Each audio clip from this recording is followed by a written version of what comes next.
I am God, and there is no other God beside me. This child of chaos, YALDABOATH, declared. In Gnostic teachings, this is the God in the Old Testament that represents darkness and ignorance within humanity. Part of these low vibrational beliefs includes the propaganda that women are subservient and serve the male half. The main reason we are told this is that the second Eve, the material Eve, committed an infraction against a God who the Gnostics understood to be YALDABOATH. So, with the rising patriarchal systems of belief, they created rules, laws, commandments, and statutes, mostly for men. Some beliefs also opened the door for men to limit the power of women.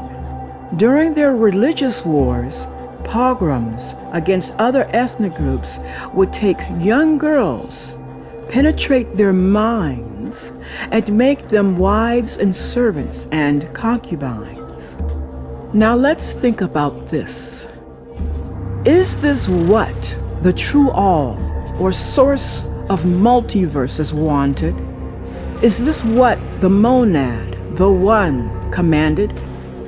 And why does this seem that much of the concern is ready access to women and other men's women? Some argue that men need religious rules and structure, but it should never be to the extent of producing propaganda and lies against others. In the Gnostic mindset, women had value. She could share, teach, and instruct on spiritual matters. One such woman who was ever controversial is Mary Magdalene. I quote from the website, thegospelofmary.org, page 17, which says, "I have been set free from one world with the aid of another world, from one pattern through the molding and shaping of a greater pattern. I have been liberated from the chains of forgetfulness, which are both temporary and temporal. From this moment on, now and for all seasons, I am released into silent restfulness, where time rests in the eternity of time."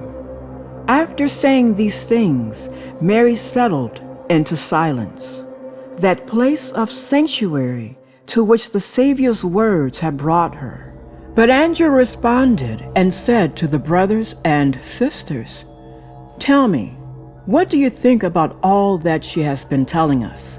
Say what you will, but I, for one, don't believe that the Savior would have said such things. Certainly, these are unorthodox teachings.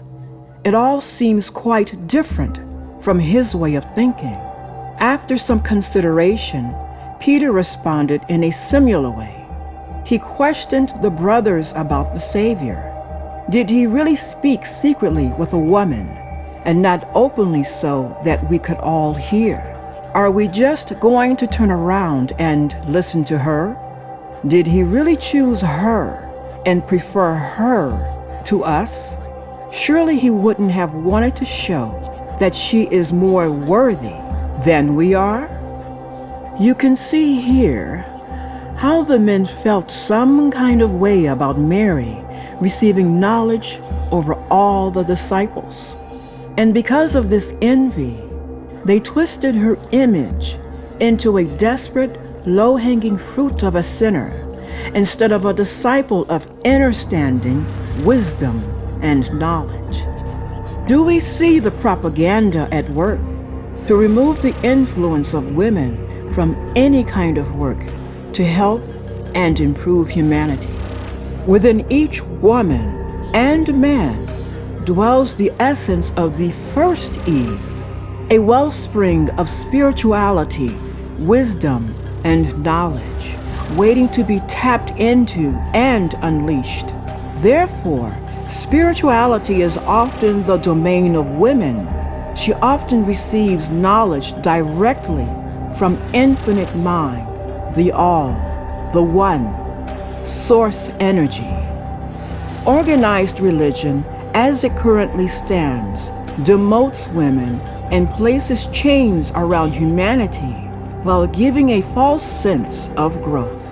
Religion can serve as an introduction to a path of growth, but we should be mindful to progress into a spiritual depth and knowledge of who we are and the power we possess.